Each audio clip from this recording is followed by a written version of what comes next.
Hello guys, welcome back to the study. This is Dheeraj Kumar. देखो, आज Saturday है। मैंने कहा था कि सैटरडे को मैं आपके लिए कुछ स्पेशल लेके आता हूँ, आपको याद रहना चाहिए। वैसे तो पार्ट 2 है ये इंग्लिश के 100 मॉक टेस्ट का। मैंने कहा था ना कि मैं आपको टारगेट कर रहा हूँ, 100 मॉक टेस्ट करा के ही दम लूंगा एग्जाम से पहले। 100% ये 100 मॉक टेस्ट कंप्लीट होंगे, ठीक है, टेंशन मत लेना। प्लेलिस्ट मैंने बना दिया प्लेलिस्ट में। और लेकिन जो मैं सैटरडे वाला बता रहा था, जो चीज़ें फ्री हैं उनके बारे में, वैसे बहुत सारी चीज़ बतानी है, मैं बता के आगे बढ़ूंगा जो आपके लिए इंपॉर्टेंट है, ठीक है।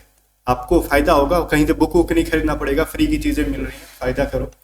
ऑनलाइन मॉक टेस्ट देखो, वाई ग्रुप का ना फ्री में लाइव हर सैटरडे को हम लोग देते हैं A to Z study app पे। ऐप को डाउनलोड करोगे, देखो 3 मैंने स्क्रीनशॉट दिया यहाँ पे। ऐप को डाउनलोड करोगे, ऊपर में देखो 3 जो है ना डॉट लाइन है। इस पे जब जाओगे तो ये सारे ऑप्शंस खुलेंगे। यहाँ आपका नाम लिखेगा, मैंने कुमार लिखा है तो मेरे कुमार दिख रहा है। आपको फ्री मटेरियल पे जाना है। फ्री मटेरियल पे जाओगे ना तो टेस्ट वाले सेक्शन के अंदर देखो लाइव टेस्ट का एक ऑप्शन है।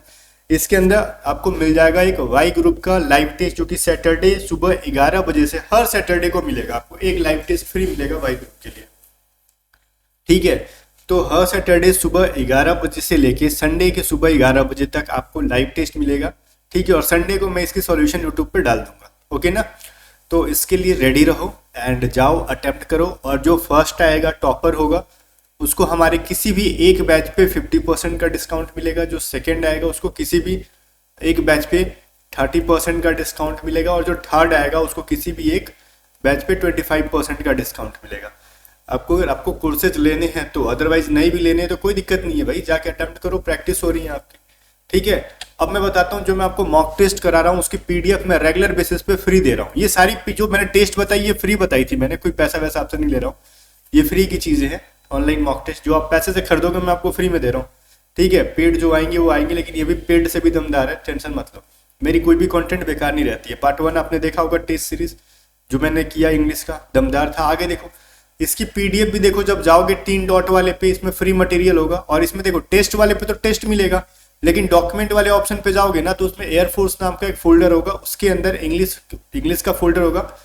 जो मैंने बोला है पार्ट 1 अपलोड है, पार्ट 2 भी आपका अपलोड हो गया होगा अगर आप जाके देख रहे होगे तो, या फिर आप बहुत टाइम के बाद देख रहे होगे, हो सकता है कि इसमें बहुत सारे PDF दिखे आपको, ठीक है। बाकी अगर किसी को पेड बैच के अंदर पढ़ना है, आपको बेसिक से वाई ग्रुप की प्रिपरेशन के लिए, स्पेस वॉरियर 2.0 बैच है जिसकी प्राइस 633 रुपए है, जिसके अंदर आपको मॉक टेस्ट 15 से 20 मॉक टेस्ट देंगे हम लोग, लेक्चर्स देंगे इंग्लिश एंड रागा के कंप्लीट, प्रैक्टिस करने के लिए PDF देंगे, ठीक है। और इस बैच से पढ़ोगे तो कहीं से कोई बुक्स वगैरह खरीदने की जरूरत नहीं पड़ेगी।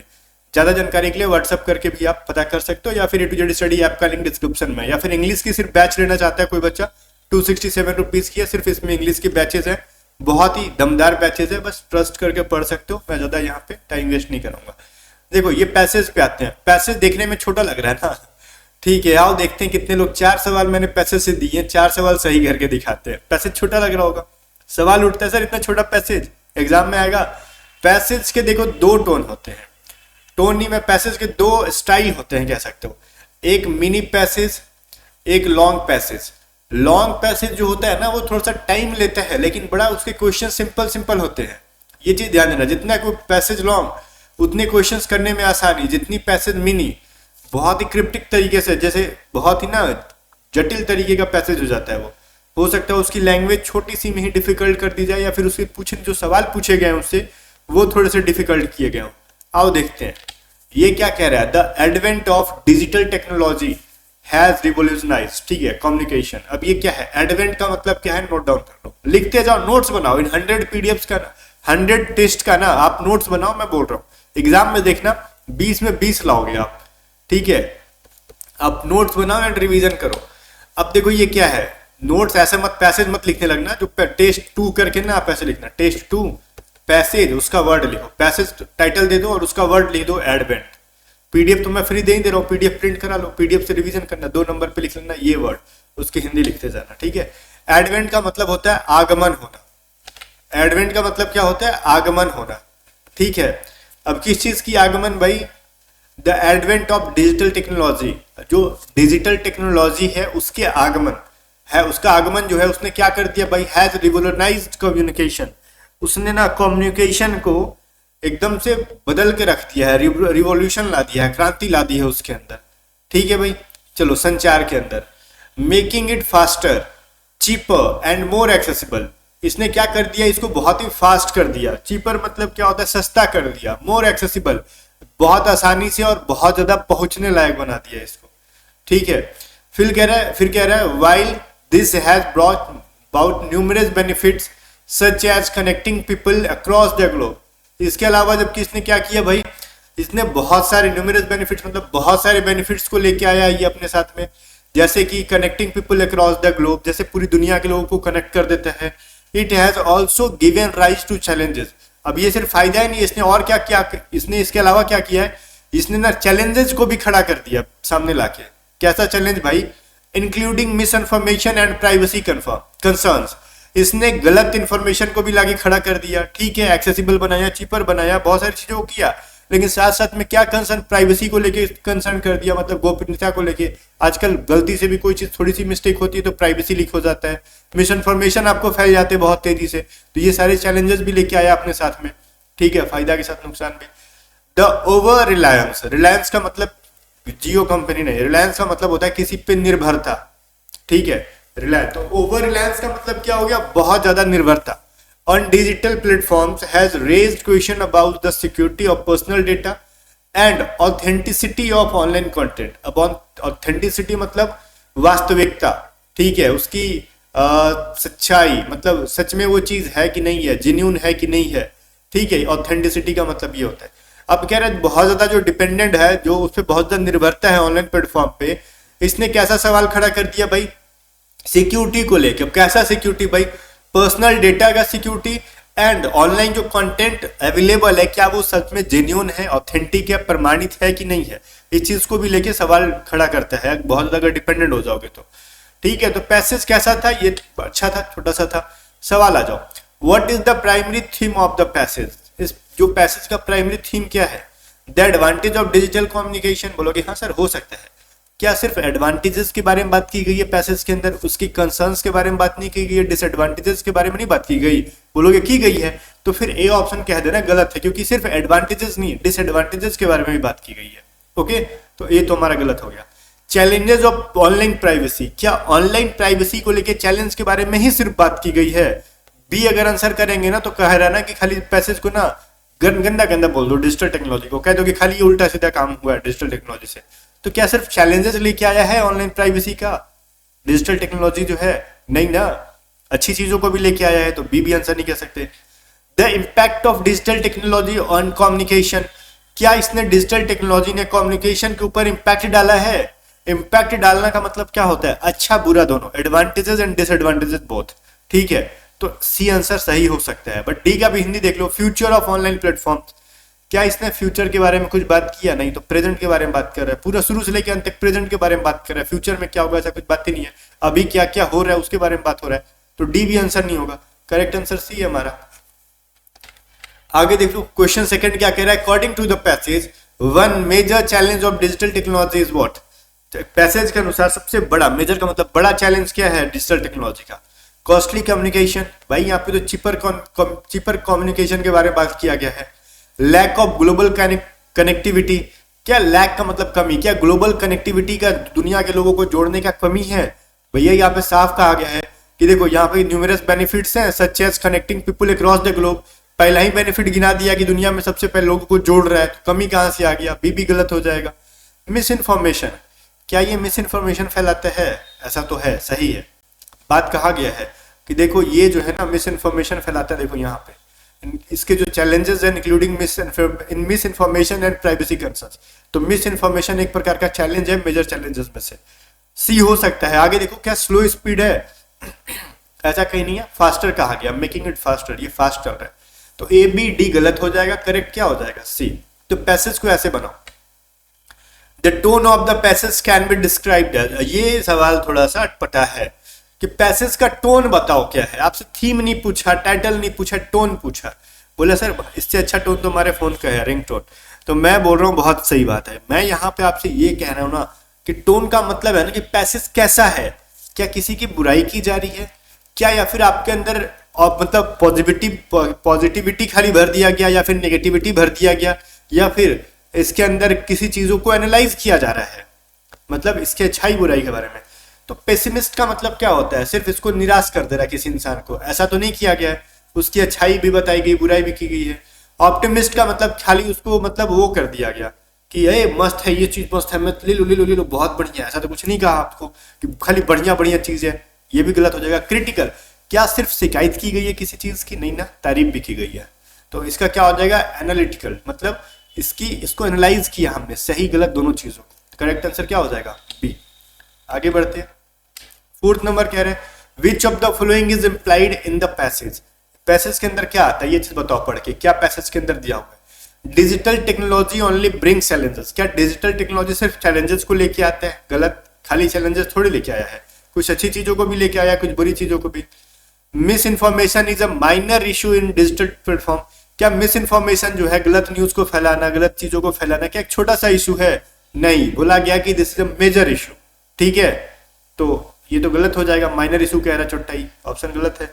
फिर कह रहा है over reliance on digital platforms can pose risk, मतलब क्या बहुत ज्यादा निर्भरता ये हमारे लिए रिस्क हो सकता है, खतरा साबित हो सकता है, बोलोगे हाँ ऐसा हो सकता है, तो मे बी ये आंसर हो सकता है। आगे पढ़ लो।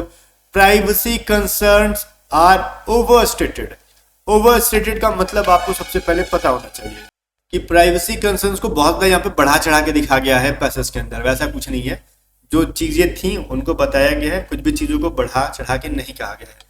तो इसके अंदर जो परफेक्ट आंसर होगा आपका ये होगा, over reliance on digital platform can pose risk, ठीक है, तो ये चीज हमारा सही है। आगे आ जाओ। कह रहा मिटिगेट का बताओ आप, एंटोनिम बताओ। मिटिगेट का मतलब होता है किसी चीज को कम करना, अब बताओ इसका एंटोनिम। तो इसका एंटोनिम होगा ज्यादा करना। एलिवेट का भी मतलब होता है किसी चीज का प्रभाव को कम करना। रिड्यूस का मतलब भी कम, लेसन का मतलब भी कम, एग्जरबेट का मतलब होता है ज्यादा करना, ठीक है, ज्यादा करना, ज्यादा ऐसे लिखते हैं ना, ज्यादा करना, ये ज्यादा है ये नहीं, ठीक है। तो करेक्ट आंसर क्या हो जाएगा, बी। आगे बढ़ते हैं। फिर क्या रहा है, इसको ना एक मीनिंगफुल रीअरेंज करो, बस कुछ नहीं, क्यों बारे जो पढ़ते हो ना उसी टाइप का चीज है, बट इजी इजी मैं दे रहा हूं, अभी आगे चल के डिफिकल्ट दूंगा। 100 टेस्ट कराने हैं, आराम से 10-20 आराम से इजी इजी करते हैं, आदत डाल लो पहले, फिर डिफिकल्ट मॉडरेट डिफिकल्ट करेंगे। आगे जाओ। Is health good important for maintaining body, अब ये क्या कह रहा है भाई, कोई अर्थ नहीं दे रहा है ये, तो इसको मीनिंगफुल ऑर्डर में समझाओ। पहला देखो क्या कह रहा है, maintaining body health for this important good, भाई इसका कोई लॉजिक ही, पढ़ के ही बकवास लग रहा है कि इसका कुछ हिंदी नहीं निकल रहा है। कह रहा है मेंटेनिंग बॉडी हेल्थ, बॉडी का health maintaining for is important good, ये चीज मैं खुद हिंदी नहीं कर पा रहा हूँ, इसका इतना डेंजरस इंग्लिश लग रहा है ये। आगे बढ़ो। गुड मेंटेनिंग इज, क्या गुड मेंटेनिंग किस चीज को मेंटेनिंग भाई, इज फॉर बॉडी, ये तो फिर ये भी इलॉजिकल चीज है, इंपॉर्टेंट हेल्थ। आगे देखो, maintaining good health is important for body, अब इसका हिंदी सही समझ में आ रहा है, जो मेंटेनिंग गुड जो हेल्थ है ना, अच्छी हेल्थ को मेंटेन कर रखना बहुत ही महत्वपूर्ण है बॉडी के लिए, तो लग रहा है कि सी हमारा सही हो जाएगा, ठीक है। आगे देखो, body for maintaining health is important good, तो गुड क्या चीज किस चीज को लेके बोल रहे हैं, कुछ समझ में नहीं आ रहा है, तो ए बी एंड डी का कोई हिंदी करना बहुत ही मुश्किल हो जा रहा है, सी हमारा सिंपल है। प्रैग्मेटिक का पूछ रहा है आपको सिनोनिम बताओ। प्रैग्मेटिक का मतलब होता है व्यवहारिक, ठीक है, जो चीज आप कर सकते हो, व्यवहार में ला सकते हो, ठीक है, तो उसका सिनोनिम बताओ। ओके, देखो भाई, अनरियलिस्टिक का मतलब होता है जो रियल नहीं है, फिक्शनल है, काल्पनिक है, ठीक है, काल्पनिक है। प्रैक्टिकल का मतलब होता है व्यवहारिक, ठीक है। इमोशनल का मतलब होता है जो क्या कहते हैं, भावना से रिलेटेड हो, भावनाओं में हो, सच्चाई से कोई मतलब नहीं, बस भावनात्मक चीजें हो, भावनात्मक। थ्योरेटिकल का ही मतलब होता है मतलब सैद्धांतिक, ठीक है। प्रैक्टिकल, देखो थ्योरेटिकल जो है ना, प्रैक्टिकल का एंटोनिम है, तो ये तो आंसर होगा नहीं, बिकॉज अनरियलिस्टिक, इमोशनल, थ्योरेटिकल ये सभी चीजें रियल में नहीं होती हैं, बस काल्पनिक चीजें हैं कहीं ना कहीं। तो प्रैक्टिकल उसको कहते हैं जो व्यवहारिक होती है, जो सच में कर सकते हैं, जो कि प्रैग्मेटिक का क्या है, सिनोनिम है प्रैग्मेटिक का। आगे आ जाओ। एमिनेंट का मतलब होता है क्या, प्रतिष्ठित। दो चीजें मैं आपको बताऊंगा यहाँ पे, रुको। प्रतिष्ठित, ठीक है, और एक होता है एमिनेंट। इस एमिनेंट का मतलब होता है आई से जो होगा ना एमिनेंट, इसका मतलब होता है तुरंत, बहुत इंपॉर्टेंट चीजें हैं, ठीक है। देखो एमिनेंट और एमिनेंट दोनों में क्या फर्क है, आई और ई का। ई वाला आएगा तो प्रतिष्ठित, आई वाला आएगा तो तुरंत, ओके। आगे आ जाओ, एमिनेंट का मतलब प्रतिष्ठित, दैट इज रिनॉन्ड, ठीक है ना, इसका सिनोनिम हो जाएगा। तो ये चीज आप थोड़ा सा याद रखोगे, मतलब जिसको बहुत ज्यादा सम्मान दिया जाता हो वो प्रतिष्ठित का मतलब ई वाला, और रिनॉन्ड का मतलब। चीजों को लिखो, ये बहुत इंपॉर्टेंट है। आप ई वाला याद करोगे और एग्जाम में आई वाला आ जाएगा तो कहोगे सर ये मास्टर में चुट्टा उल्टा सीधा पढ़ा दिया था, मैंने दोनों चीज पढ़ा बता दिया आपको, ठीक है। तो ये दोनों को याद रखना, अदरवाइज मेरे को फिर उल्टा सीधा सुनने को मिलेगा कि आप ही ने गलती बता दिया था सर, एग्जाम में तो आई से पूछा गया था और आपने ई से बताया था, स्पेलिंग में गलती लिख दिया था सर आपने। दोनों होता है। जैसे मैं हमेशा एग्जाम्पल बोलता हूँ ना, अडॉप्ट, अडेप्ट, ठीक है, ये हो गया। और एक क्या होता है, अडेप्ट। तीनों में कितना फर्क है। अडेप्ट का मतलब होता है, अडॉप्ट का मतलब होता है गोद लेना, अडेप्ट का मतलब निपुण, और अडेप्ट का मतलब किसी चीज के अनुकूल ढल जाना। जैसे हम कहते हैं ना एवर्स, और एक होता है एडवर्स, कितनी फर्क है। एडवर्स का मतलब क्या होता है, एवर्स का मतलब, एडवर्स का मतलब होता है प्रतिकूल परिस्थिति, और एवर्स का मतलब होता है नापसंद करना, ठीक है। मैंने एक और वर्ड बताया था आपको, पायर, प्रे, ठीक है। और एक क्या था भाई, एक और वर्ड था मैं भूल रहा हूं, ठीक है, PREY था ना, प्रे, ऐसे करके। तो तीनों का मतलब अलग अलग होता है, ठीक है, याद रखना। जैसे देखो, प्रे का मतलब PREY का मतलब होता है शिकार करना, प्रे का मतलब होता है प्रार्थना करना, और पायर का मतलब होता है चिता, जो जहां लोग मरते हैं तो जो चिता पे सजाते हैं ना उसको। ये कंफ्यूजन वाले वर्ड्स हैं, ऐसे बहुत सारे वर्ड्स में बता रहा हूं। तो वैसे मैंने एमिनेंट बताया, एलिजिबल, एलिजिबल तो एक ई से होता है, एक आई से होता है, ऐसे बहुत सारे वर्ड है। आगे देखो, a person who is fluent in several languages, एक ऐसा इंसान जो फ्लुएंट है बहुत सारे लैंग्वेजेस के अंदर, वो बहुत सारी भाषाओं को बोल सकते हैं, दैट इज पॉलीग्लॉट, ठीक है। बोलोगे मास्टर जी थोड़ा सा अपने को डाउट है, एक वर्ड हमने सुना है लिंग्विस्टिक, और एक वर्ड होता है पॉलीग्लॉट, दोनों में फर्क बता दो। लिंग्विस्टिक और पॉलीग्लॉट दोनों जो चीजें हैं ना, क्या है भाई, एक दूसरे के सिनोनिम है, ठीक है। पॉलीग्लॉट एक वर्ड होता है लिंग्विस्ट, ये दोनों जो है ना एक दूसरे के सिनोनिम ही है, बट दोनों में फर्क है। क्या फर्क है भाई, पॉलीग्लॉट इसको कहते हैं कि ऐसा इंसान जो बहुत सारे फॉरेन लैंग्वेजेस को जानता हो, और लिंग्विस्टिक का मतलब होता है ना एक पर्टिकुलर रेस एंड ग्रुप के बहुत सारे लैंग्वेजेस को जानता हो। दोनों में फर्क हो गया कि नहीं, बोलोगे हाँ, लेकिन दोनों एक दूसरे के सिनोनिम भी है, क्योंकि दोनों क्या कर रहे हैं, बहुत सारे भाषाओं को जान रहे हैं। तो बस यही चीज आ जाए ना कि man who knows many foreign languages and a man who, या फिर ये पूछ दे, a man who speaks many foreign languages, that is polyglot, okay.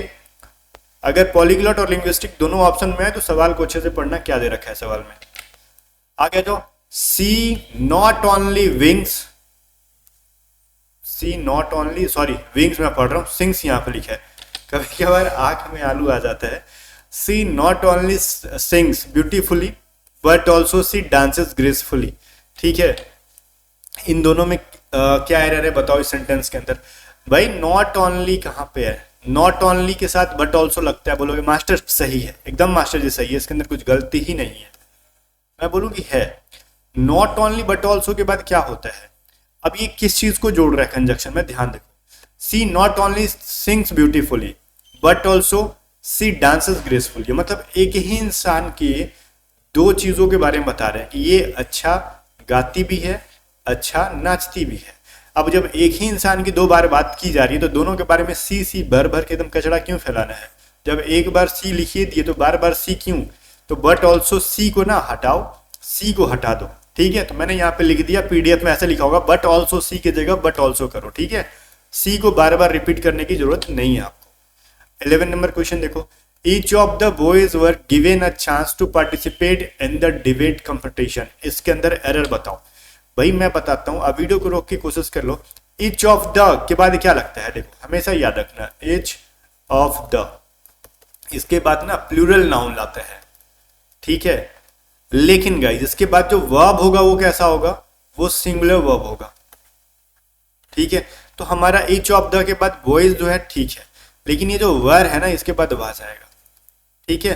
क्योंकि बहुत सारे लड़कों में से ईच के बारे में क्या रहना, तो बहुत सारे लड़के हैं इसलिए बॉयज हमने लिखा, लेकिन उनमें से प्रत्येक, तो प्रत्येक का मतलब एक एक को, तो आगे जो काम करोगे एक एक के लिए वो वर्ब कैसा होगा, सिंगुलर होगा, वाज हो जाएगा।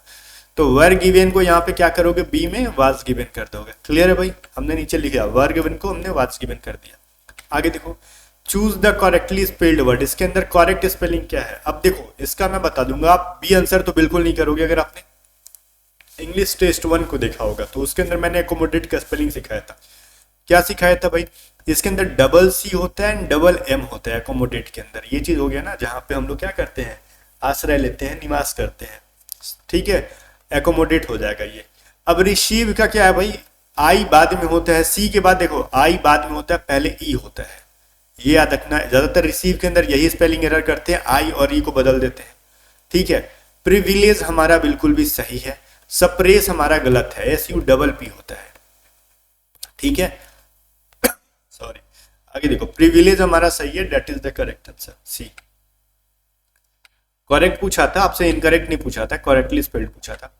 कह रहे the bridge was built dash the supervision of the experienced engineer. इसका आंसर आप कर लोगे, अगर मैं आपको 2-3 चीजें बताऊंगा ना तो आप आंसर कर लोगे। मैं ऑप्शन का जिक्र ही नहीं करूंगा क्या है, आप आंसर तुरंत कर दोगे।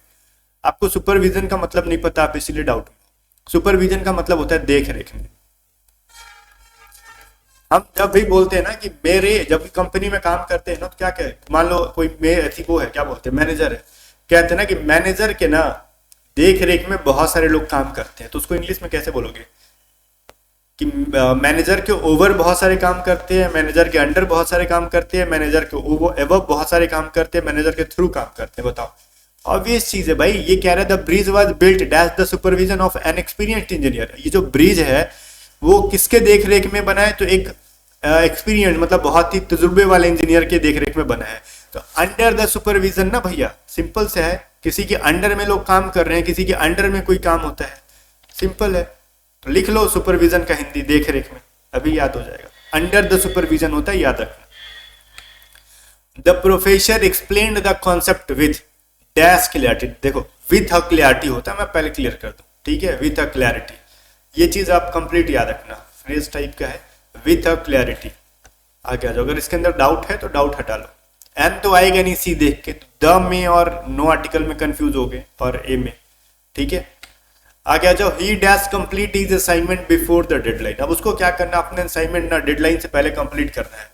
मैं आपका इसको बताऊं कैसे आप कर लोगे, एक ट्रिक बताता हूँ, आप जिंदगी भर याद रखोगे। जब भी आप बोलते हो ना कि भाई मैं अभी नहीं जा सकता तुम्हारे साथ घूमने, मेरे को खाना बनाना है, मेरे को टास्क कंप्लीट करना है, जब भी कोई काम ऐसा है जिसमें कि आप बोल रहे हो कि मेरे को ये करना है, ये करना है, ठीक है, ना है, ओके ना, तो उस टाइम कहोगे ना, जैसे मेरे को, मैं बोलूँ ना कि मेरे को पढ़ना है, मेरे को, मुझे पढ़ना है, तो आई हैव टू रीड, ठीक है, या फिर आई हैव टू स्टडी, ये भी कह सकते हो, ओके ना। तो I have to, has to and had to. जब प्रेजेंट में बात कर रहे हो तो हैव टू और हैज टू आएगा अकॉर्डिंग टू सब्जेक्ट।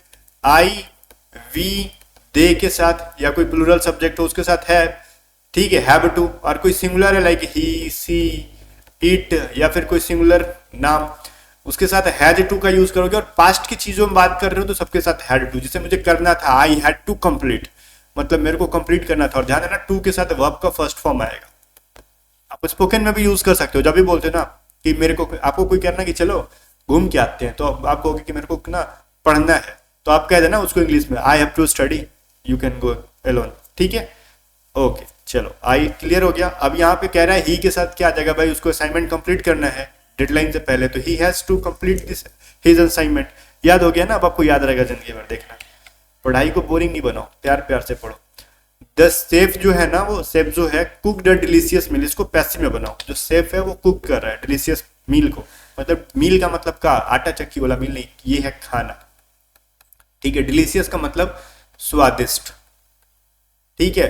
अच्छा, आपने एक गेम भी खेला है ना वो वाला, जिसमें फोड़ते हैं ब्लॉक्स को, ठीक है, और सागा सुगर की, कैसे सुगर कैंडी करके कुछ एक गेम है, जिसमें बहुत सारे एक साथ कैंडी को फोड़ने पे बोलते हैं डिलीशियस, ठीक है, मतलब बहुत ही स्वादिष्ट लगा उसको, ओके ना। तो ये चीज है भाई, डिलीशियस का मतलब याद हो गया, स्वादिष्ट, मील का मतलब खाना। वो मील अलग है, MEAL है ये, ठीक है। और वो मील कौन सा होगा, ये MILL हो जाएगा, ठीक है। तो ये चीज आप थोड़ा सा याद रखना, दोनों में फर्क है। तो आपसे क्या कह रहा है, the chef cook the delicious meal, इसका पैसिव बनाना है। तो यहाँ पे देखो क्या है, ये हमारा सब्जेक्ट है। अब मैं ना वॉइस का आपको बहुत ज्यादा नॉलेज नहीं है, फिर भी आप आंसर कर लोगे। ये क्या है, डायरेक्टली V2 आया है, मतलब ये पास्ट इंडिफिनिट के अंदर है। और जब भी पास्ट इंडिफिनिट में आ जाए ना सब्जेक्ट के साथ डायरेक्ट V2, तो इसका मतलब ना मेरे को वाज या फिर वर के साथ वर्ब का थर्ड फॉर्म आना चाहिए। तो वाज और वर है क्या इसके अंदर, देखो इसके अंदर इज है नहीं होगा, इसके साथ हैज है नहीं होगा। वाज कहाँ पे, वाज के साथ देखो कुकड आया है, मतलब मार दो पूरा सवाल से अपने को कोई लेना देना नहीं है भैया, दिन की झंड कर देंगे इसकी हम। और वाज वेयर में से कब वाज आएगा कब वेयर आएगा, तो देखो सब ये लास्ट का जो ऑब्जेक्ट है वो देख लेना। आर डिलीशियस मिले इसका मतलब सिंगुलर है तो वाज डालने का, प्लूरल होता तो भैया वर डालने का, सिंपल सा लॉजिक है। आगे आ जाओ। वैसे इसकी कंप्लीट नॉलेज जरूरी है भाई, वो इसकी कब तक ऐसे तुक्का तुक्का मारते रहोगे। वॉइस नरेशन की कंप्लीट नॉलेज क्या पूरी ग्रामर की नॉलेज जरूरी है। मैं आपको ना ये मत करना कि मैं आपको वो कर रहा हूँ, प्रोत्साहित कर रहा हूँ, ठीक है, इंस्पिरेशन बन रहा हूँ कि ग्रामर मत पढ़ो तुक्का मारो, ऐसा कुछ नहीं है। ग्रामर पढ़ो जरूरी है, लेकिन अगर कभी कभार याद नहीं आ रही चीजें या फिर टाइम कम लग रहा है तो इस तरीके से कर सकते हैं। परजिवेयर का मतलब आपसे पूछा गया है, क्या पूछा गया, इसका नाउन फॉर्म तो प्रिजिवेरेंस होता है, ठीक है, ANC लगता है इसके अंदर। आ जाओ परसिवियरेंस। फिर कह रहे हैं कि ईडीएम है to be in the same boat. अगर आपको याद है तो आप इसका आंसर करोगे, नहीं याद है तो आगे बढ़ोगे, डेट इज, ठीक है। तो ये कह रहे हैं to be in the same boat का मतलब एक ही हालत में होता है, हालत में, ठीक है। In the same situation, to be in the same situation कहाँ पे, ए में ही है ना, हम आगे खोज रहे हैं, मैं बी डी खोज रहा हूँ, ए के अंदर ही है। आगे देखो, आगे बढ़ते हैं। 19 में नरेशन कह रहा है he said I have been waiting for you to us. अब इसको देखो, अगर पढ़े हो तो डायरेक्टली कहना कि हैव बीन को तो सिंपल सा लॉजिक है भैया, हैड बीन देखेंगे हम। हैड बीन मेरे को पहले में दिख रहा है, दूसरे में हैज बीन नहीं होगा, हैड वेटेड नहीं होगा, वाज वेटिंग नहीं होगा, हैड बीन ये में ही। अगर हैड बीन दो में होता तो हम आगे देखते कि आई का ही के अकॉर्डिंग ही बना दो, यू का मेरे को कह रहा है तो मी बना दो, सिंपल सा लॉजिक है। आगे देखो 20th क्वेश्चन कह रहा है ना, he was deprived dash is freedom after his incident. Incident का मतलब क्या होता है, घटना कोई, ठीक है। तो ये चीज आपसे पूछा गया है। तो यहाँ पे डिप्राइव्ड का मतलब होता है वंचित हो जाना किसी चीज से। वंचित हो जाना का मतलब क्या होता है, किसी चीज से दूर हो जाना, ठीक है, अपने फ्रीडम से वंचित हो गया, दूर हो गया। तो डिप्राइव के साथ ऑफ लगता है, उतना क्या करना है, इसका फिक्स प्रीपोजिशन है, ठीक है। बताओ कितने मार्क्स आपके आए 20 में से। बाकी चीजों को मैं बता देता हूँ, इसकी PDF तो मैं ऐप के ऊपर दे दूंगा, मैंने शुरू में बताया था। वैसे मैं बोल रहा हूँ अगर आपको प्रिपरेशन करना है रगा की एंड इंग्लिश की तो स्पेस वॉरियर 2.0 में आओ। बाकी मेरे पढ़ाने का तरीका आपको दिख ही रहा होगा किस तरीके से, चीज़ों को मैं बहुत ही सिंप्लीफाई करके पढ़ाना पसंद करता हूँ। चाहे आप कहीं भी पढ़ोगे मैं इसी तरीके से पढ़ाऊंगा, चाहे पेड में पढ़ो चाहे फ्री में पढ़ो, ठीक है। मेरे को डजेंट मैटर कि मैं अपने कंटेंट से थोड़ा सा भी कॉम्प्रोमाइज़ नहीं करता हूँ। चीज़ों को पढ़ाने का तरीका मेरा हमेशा, हाँ 2 साल पहले तक थोड़ा सा मैं लेजीनेस ज़्यादा दिखाता था, सोचता था जितनी जल्दी चीज़ें जितनी जल्दी खत्म हो जाए, बट मैं अब टाइम लेता हूँ बिकॉज मेरे को पता है अगर बच्चों के दिमाग में उतारना है ना चीज़ों को, टाइम लगेगा। और जहाँ टाइम की कमी हो, थोड़ी सी स्पीड में लोग भाग रहे हो, तो वहाँ पे सोचना कि थोड़ी सी गड़बड़ है, क्योंकि वहाँ पे सेल्फिशनेस है थोड़ा सा, ठीक है, सेल्फी से लोग वहाँ। तो या फिर अगर कभी बहुत ज़्यादा फास्ट पढ़ा दूँ तो समझ लेना कि मैं अपना कुछ टाइम कहीं और मैं देने वाला हूँ आपका टाइम लेके, ठीक है। बाकी चीज़ें हैं, चलो इंग्लिश की भी बैच है, मैंने वो भी बताई थी, ये भी बैच है। प्रिपरेशन करो, सिलेक्शन होगा। और जहाँ से भी पढ़ते हो एक चीज़ याद रखना कि अगर आप दिन के 8 घंटे पढ़ते हो ना, तो दिन के 6 घंटे पढ़ो, ठीक है, और 2 घंटे ना जो जितनी भी चीज़ें आपने एक सप्ताह ही पढ़ी है तो 1 से 2 घंटे रेगुलर बेसिस पे रिवीजन करो। टारगेट नहीं होता कि हम इस दिन को रिवीजन करेंगे, भैया सबसे बड़ा बेवकूफ़ इंसान वही होता है ना जो एक दिन को निर्धारित करता है कि ये दिन हम रिवीजन करेंगे। ऐसा कुछ नहीं होता है। हम दिन में रोज खाते हैं, रोज नहाते हैं, नहीं नहाते हो ठंडा के दिन है, अलग चीज़ है, खाने से कोई कॉम्प्रोमाइज करते हो नहीं, तो पढ़ाई के साथ रिवीजन भी उतना ही इंपॉर्टेंट है, क्योंकि खाने के साथ आपका पेट रोज डाइजेशन कर रहा है, तो रिवीजन है डाइजेशन, ठीक है, डाइजेस्ट कर रहा हो चीज़ों को, तो रेगुलर बेसिस पे चीज़ों को डाइजेस्ट करो, रिवाइज करोगे, डाइजेस्ट होता जाएगा। मिलते हैं नेक्स्ट वीडियो में, तब तक बाय बाय। वीडियो करके शेयर कर देना, और मैंने प्लेलिस्ट बना दी है, सारी चीज़ें आपको मिलती आएगी प्लेलिस्ट के ऊपर, स्क्रीन पे दिख भी रहा होगा प्लेलिस्ट आपको।